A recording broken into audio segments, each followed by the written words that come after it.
Pardon my French, but holy shit. That Illinois game literally had you on the edge of your freaking seat. The Illini took on Purdue and in shocking fashion won in overtime 50-49. 50-49. Number 23 ranked Illinois. That's what it took to beat Purdue. After being up 27-3. 27-3, you heard that correctly. And it took everything Illinois had and more to bring down Purdue, who is now 1-5, and Illinois now moves to 5-1, 2-1 in the Big Ten. This is the INI segment of the Coach Steve Show. So like and subscribe to the Coach Steve Show YouTube channel. Go to the INI episodes. Everything for Illinois athletics will be covered here. So yes, Illinois got the win 50-49 in overtime. Illinois scored on its very first play in overtime. Pass to Pat Bryant. Got the touchdown. Purdue comes in, scores, goes for two, does not get it. Illinois brings the cannon home where it belongs. But oh my goodness, let's talk about this game. I was not able to do a pregame show. Life's been busy. Again, I coach football. The family here, we got another dog, and so on and so forth. So I was busy, wasn't able to do a pregame. I am so glad I was not able to do a pregame because I would have sat here and told you that Illinois was going to beat Purdue. And I'm not saying it was going to be a 50-14 game, but I would have predicted Illinois wins by 2 scores, if not 3 scores. That doesn't mean by 3 touchdowns. That means 2 touchdowns and a field goal or something like that. Purdue was in turmoil, being 1-4. Haven't won the whole month of September. They won their first week game against Indiana State. Then they have struggled ever since. They fired Graham Harrell, their offensive coordinator. They dismissed one of their defensive players. There was reports that Coach Walters was going to step in and call plays for offense. I don't know if he did today. You had an offensive analyst start calling plays, not one of the assistant coaches on offense. An analyst. I'm not saying he doesn't know football, but that's rather strange. When you have another guy step in to call plays, it's one of your assistant coaches. It's your quarterback's coach. It's your O-line coach. It's the running back's somebody, or the head coach himself. So to have an offensive analyst come in and call plays seems to be pretty weird. And then coming into the game, Purdue is going to start a redshirt freshman. Now, this caused a little bit of problems at the beginning because how football works, you get film on a team, they start their quarterback, you have film on said quarterback, you're able to game plan around said quarterback. When you come into the game and game time, they start a different quarterback, you have to adjust. You have to feel him out a little bit.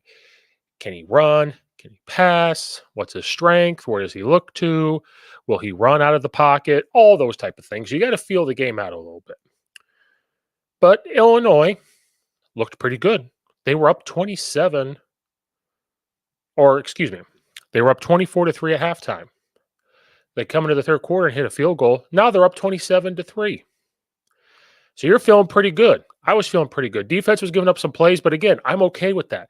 If defense is giving up some yards, but they're not giving up the points, I'm fine with it. The offense looked competent. I know they weren't running the football amazingly great the first half, but they were able to play action it. The short passing game, you had a bunch of guys making plays. Luke Altmaier had 111 passing yards in the first quarter alone. And then as they were getting closer to the goal line, the play action, throwing it to the running backs off the slips, wide open, scoring off of that. Everything was looking, you wanted to kiss it.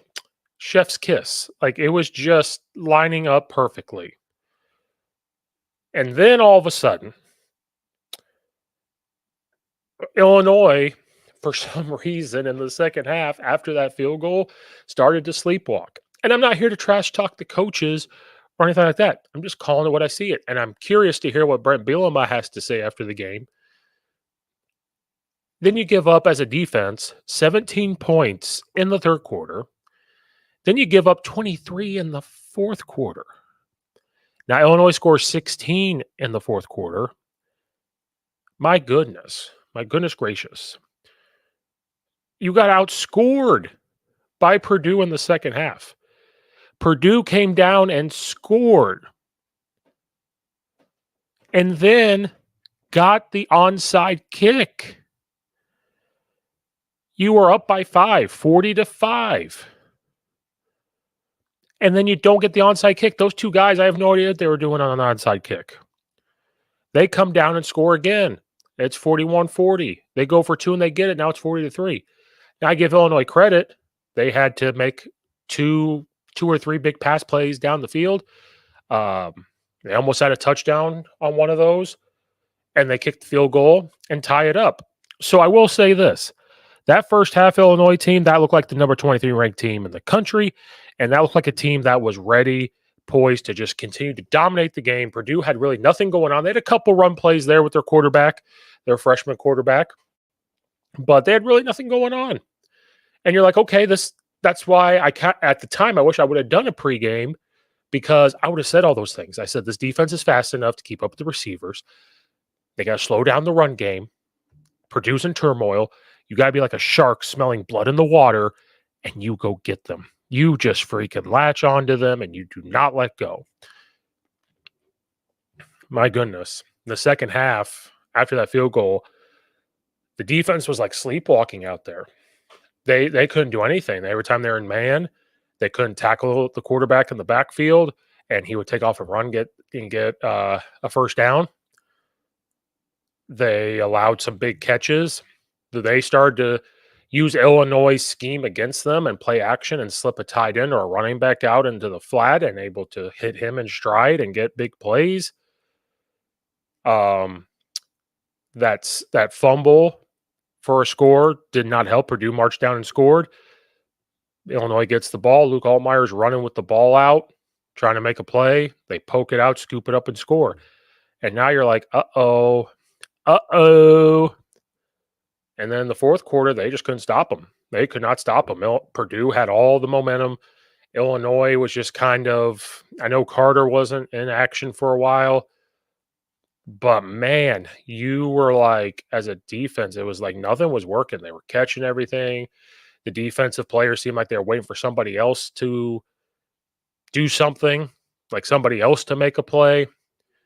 They couldn't stop the run all of a sudden. And the announcers kept saying this. They kept saying, like, look at the weakness in Illinois' team. Look at the A-gaps. And that's because Illinois was in a 3-4 a lot. So he's like, look at the A-gaps. And I hate that because, the defense is trying to get you to run it into the A-gap. That nose might slant there. The linebacker is going to fill. They could stunt their ends into there and get somebody else. So I hate how the announcers were always like, look at the B-gap, or the A-gap. The A-gap, it's weak. It's always going to be weak in term, because it's a odd man front. I'm an offensive guy. When I see a 3-3, 3-4, I do get excited. We're going to run the A gap. We can even look at the B gap. But then all of a sudden, your defensive ends get into 4 eyes. And you're like, well, shoot, I can't run it there. And then all of a sudden, they stunt. And all of a sudden, your lineman doesn't get to the linebacker. He comes in and makes a play. That's why. So I hate how the announcer said that. A lot of the run plays were reads. They were power read plays. They started to get to the outside. The Illinois offense, in that third quarter after the field goal, just struggled to move the ball. They had the turnover. They would march down a little bit and have to punt. Then Purdue, we just couldn't stop them. Illinois' offense kind of came back alive a little bit in the fourth quarter, and they were up 40-23, I believe. And you felt pretty good. Felt pretty good about yourself. I think it was 40-23, I believe. Let me quadruple check. Or 40-28, excuse me. It was 34-20. Purdue comes down and scores. Then it's 34-28 after they get the 2-point conversion. I thought Josh McCray ran hard. I thought he did a lot of good things. I know in the first half they didn't have a lot of rush yards. So it's 40-28, right? With 5 minutes left in the game. Okay. Illinois comes down and scores. So now, um, or Purdue comes down and scores. Now it's 35-40. They get the onside kick. Like, you have to know that's coming, and nobody rushed to get the ball. They like wanted to hit the people instead of rushing to get the ball. And so it just seemed like anything that Illinois was coached to do, they just weren't doing. Offensively, they were moving the ball after that third quarter. I mean, to score 16 points in a quarter is pretty good, right? But defense gives up 23.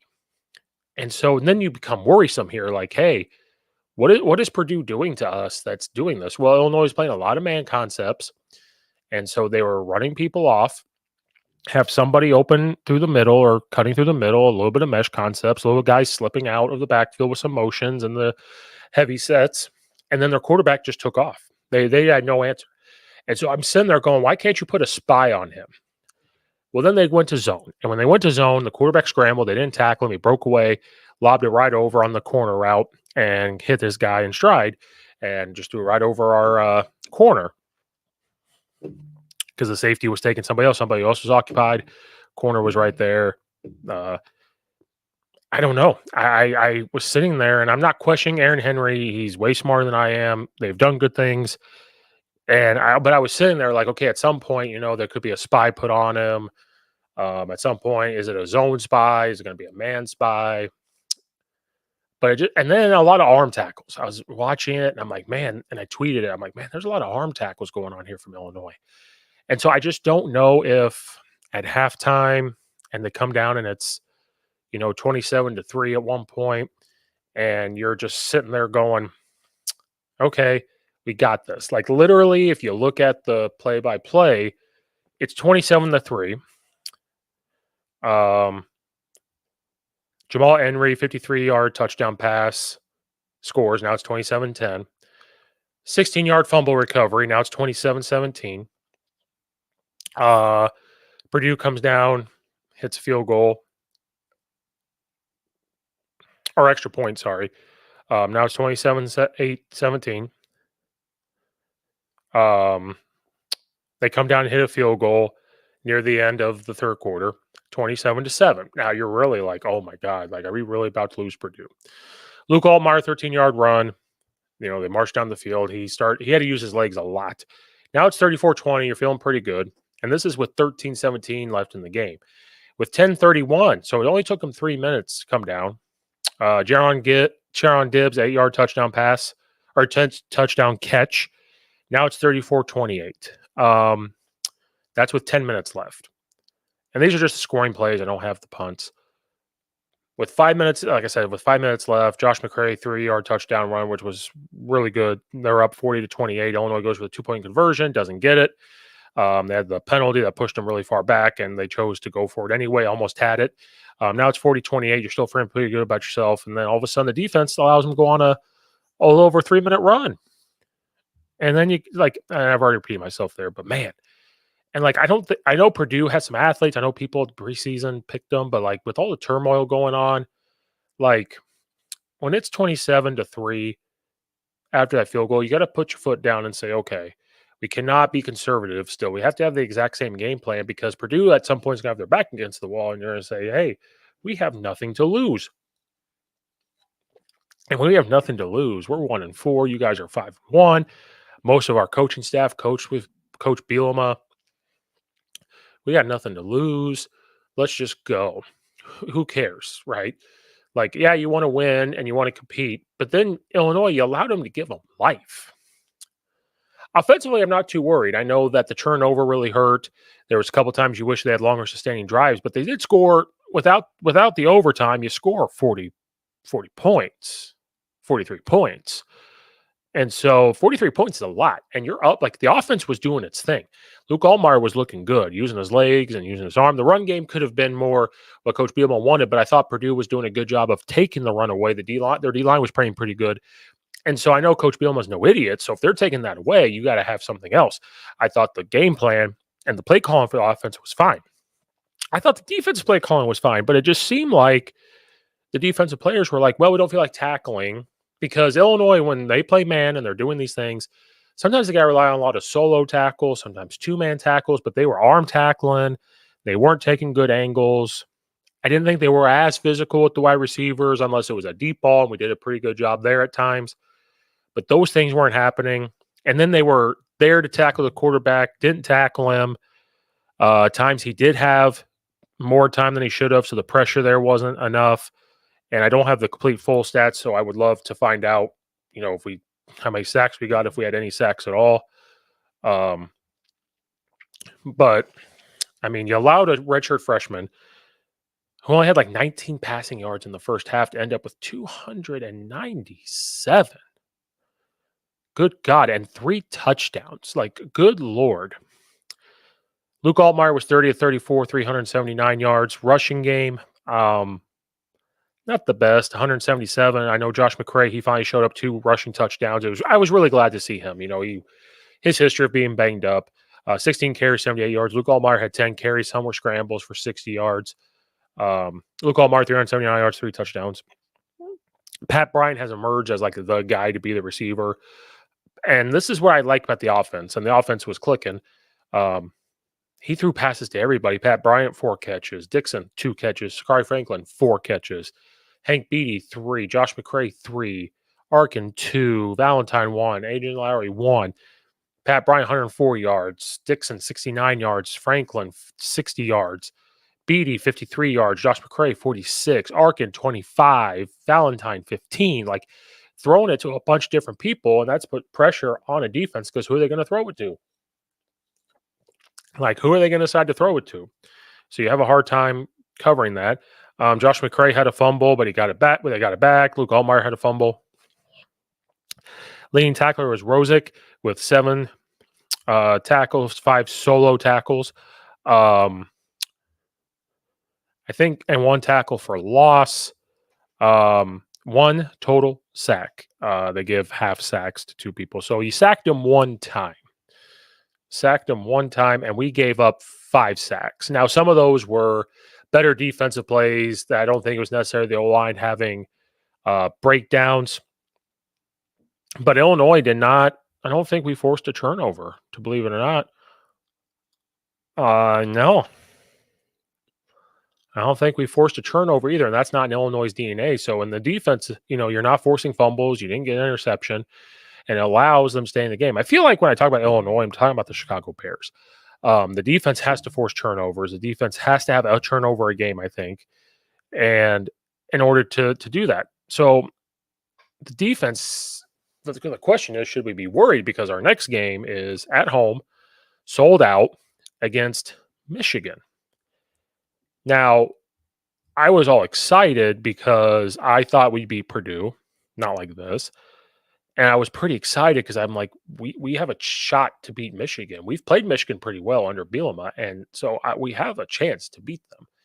But now the way the defense did, the way they played, you're like, oh, can we actually beat them? Michigan, as of right now, is ranked number 24. They're on a bye week. They're 4-2, 2-1. Illinois will go into this game 5-1, 2-1 in conference. The offense doesn't have a lot to fix. They just can't turn the ball over in certain situations. They have to get to run the ball better, I think, but I think they're fine. The offense was fine. Luke Altmaier played fine. He had to use his legs a lot, make some plays. You want to see as many negative runs as I saw, but the defense, you have to play the way the first half the entire time. And Aaron Henry, no matter what he was calling, they somehow, some way found that. And as a coach, they're going to sit there and take the blame, of course, and say, well, we got to figure out a way to get them motivated. We have to figure out a way to put them in better positions. But I'd have to rewatch the game, but it just seemed like in the second half, no matter what he called blitzes, man, zone blitzes, mixed coverages, it didn't matter. They were somehow getting open. They were somehow making plays. And sometimes, I guess sometimes that just happens. A guy's feeling it.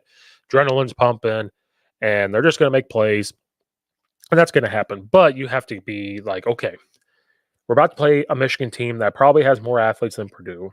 Can we stop them now because they're going to see that on film what Purdue did against them? Or is this just one of those bad games you have, right?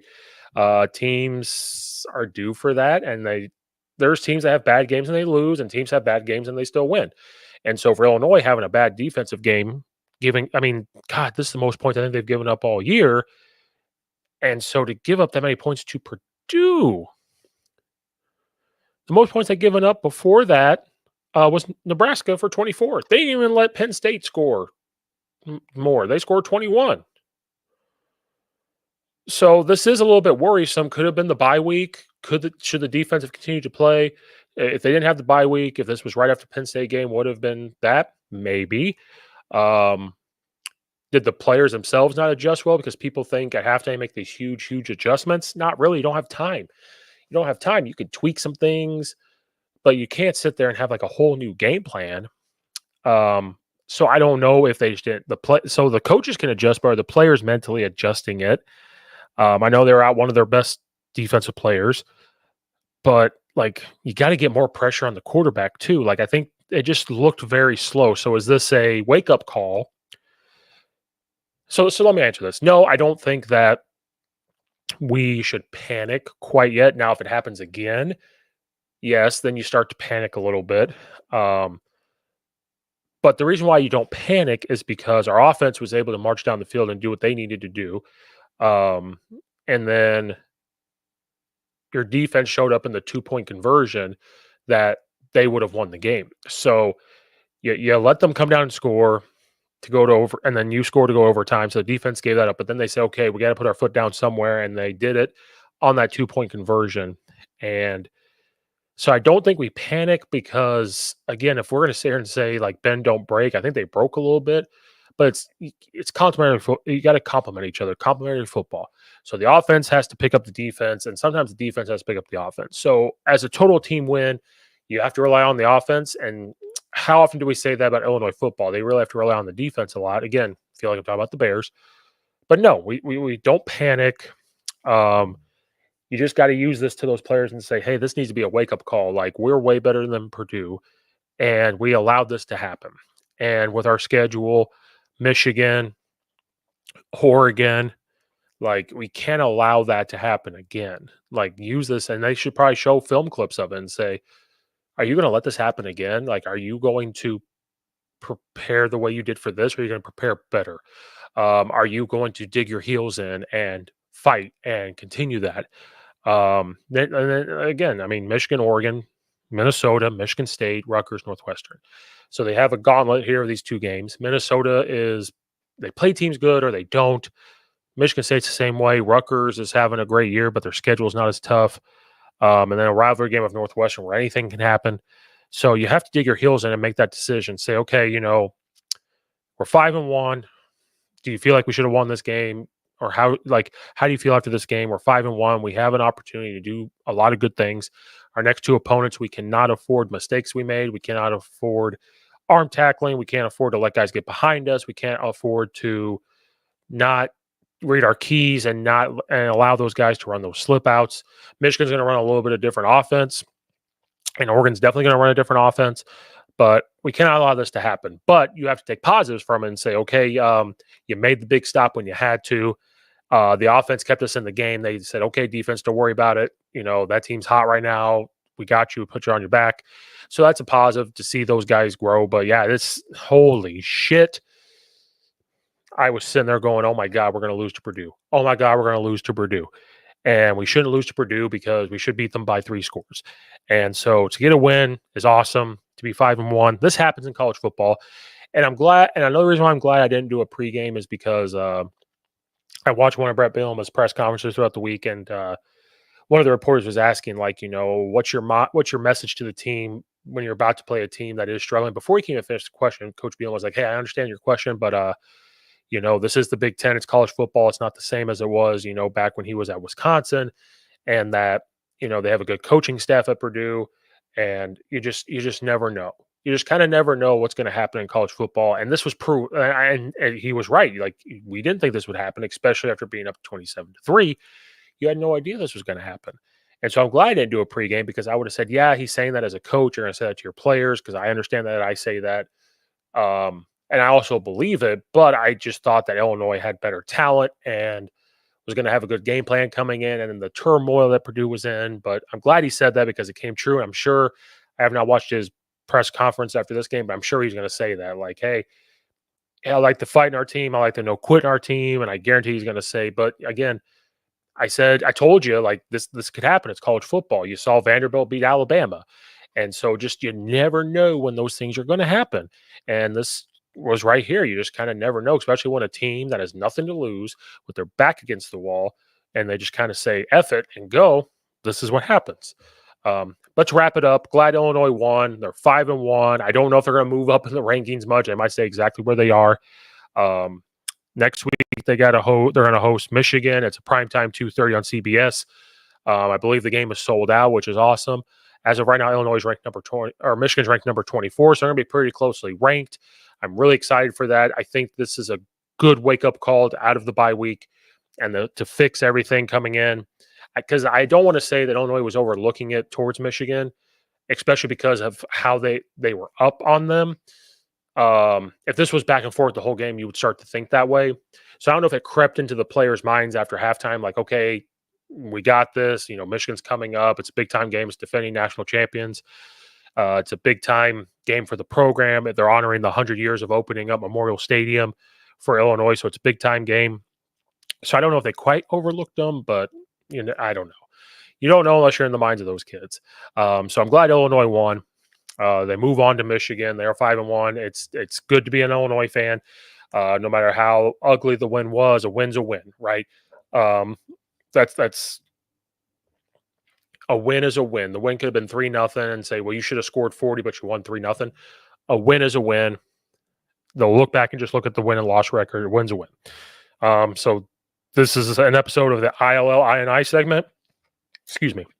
Like and subscribe to the Coach Steve Show YouTube channel to find all the ILL INI segments. We have a Bear Down segment where me and Zach Kallman do pre and post games on the Chicago Bears and talk everything Chicago Bears.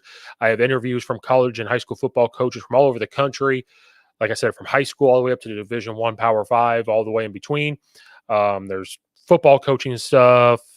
I've been kind of lacking on this one because I've had a lot of things going on, but there's a Bleed Blue segment where we discuss everything in Eastern Illinois athletics. I'm going to get that back rocking and rolling to catch up on what I've done. They are currently playing right now as I speak. They're playing Tennessee Tech at the Titan Stadium. So just a lot of content out there for everybody. Like and subscribe to the YouTube channel. Follow right on Apple and iTunes and Spotify or wherever you listen.